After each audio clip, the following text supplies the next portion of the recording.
சென்னை அடுத்த பொன்னேரி ரயில் நிலையம் அருகே ரயில்வே தண்டவாளங்களில் சிக்னல் இணைப்பு பெட்டியின் போர்டு கலற்றப்பட்டதால் 2 மணி நேரம் ரயில் சேவை பாதிக்கப்பட்டுள்ளது. இது குறித்த கூடுதல் விவரங்களோடு இணைகிறார் நமது செய்தியாளர் டேவிட். வணக்கம் டேவிட், இந்த பாதிப்பு குறித்த முழு விளக்கங்களை எங்களுக்கு சொல்லுங்க. நிச்சயமாக மணிபாரதி, அதாவது சென்னை கும்மிடிப்பூண்டி ரயில் மார்க்கத்தில் நாள்தோறும் பல்லாயிரக்கணக்கான பயணிகள் ரயில், கல்வி, வேலை, மருத்துவம், வியாபாரம் உள்ளிட்ட பல்வேறு தேவைகளுக்காக புறநகர் ரயிலில் பயணித்து வருகின்றன. இந்த புறநகர் ரயில் பயணிகள் மட்டுமின்றி வட மாநிலங்களில் இயக்கக்கூடிய பிரதான மார்க்கமாக இந்த மார்க்கம் உள்ளது. அதாவது இந்த மார்க்கத்தில் டெல்லி உள்ளிட்ட பல்வேறு மாநிலங்களுக்கு செல்லக்கூடிய எக்ஸ்பிரஸ் ரயில்களும் சென்று வருகின்றன.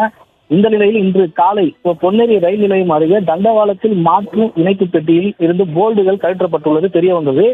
இதனால் சிக்னல் இணைப்பு துண்டிக்கப்பட்டு ரயில் நிலையத்தில் வாகனங்களுக்கு சிக்னல் கொடுக்க முடியாத சூழலும் ஏற்பட்டுள்ளது.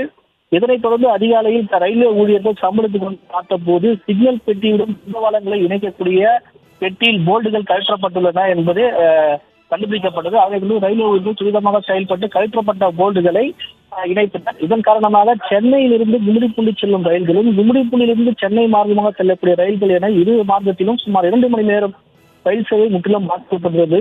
இதே போல பொன்னேரி ரயில் நிலையம் அருகே கடந்த 4 நாட்கள் முன்பு தண்டவாள கம்பிகளை தரையில் உள்ள கான்கிரீட் இணைக்கும் 95 கம்பிகளை கழற்றப்பட்டுகிறதும் பரபரப்பை ஏற்படுத்தியது. இதனை கண்ட ரயில்வே ஊழியர்கள் உடனடியாக ரயிலை நிறுத்தி இணைப்பு கம்பிகளை பொறுக்கி ரயிலை இயக்கினர்.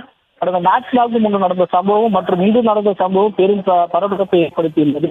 அதாவது தண்டவாளத்தில் சிக்னல் பெட்டியில் இணைக்கும் போர்டுகள் அழுத்தப்பட்டு ஆங்காங்க சிதறி கிடந்துள்ளது. வட மாநிலங்களை இணைக்கக்கூடிய பிரதான மார்க்கத்தில் ரயிலை கவிழ்ப்பதற்கான மர்ம நபர்கள் சரி செயல்களில் ஈடுபட்டார்களா அல்லது ரயில்வே ஊழியர்களுக்கு இடையே ஏற்பட்ட பிரச்சனையால் இந்த சம்பவம் நடைபெற்றதா என்பது குறித்து ரயில்வே காவல்துறையினர் விசாரணை மேற்கொண்டு வருகின்றனர். உடனடியாக சம்பவத்திற்கு அதாவது வந்த எஸ்பி ஈஸ்வரன் நேற்று வந்து விசாரணை நடத்தி 2 தனிப்படை அமைத்து விசாரணை நடத்தி வருவதாகவும் அவர் தெரிவித்தார். மணிபாரதி, விவரங்களுக்கு நன்றி டேவிட்.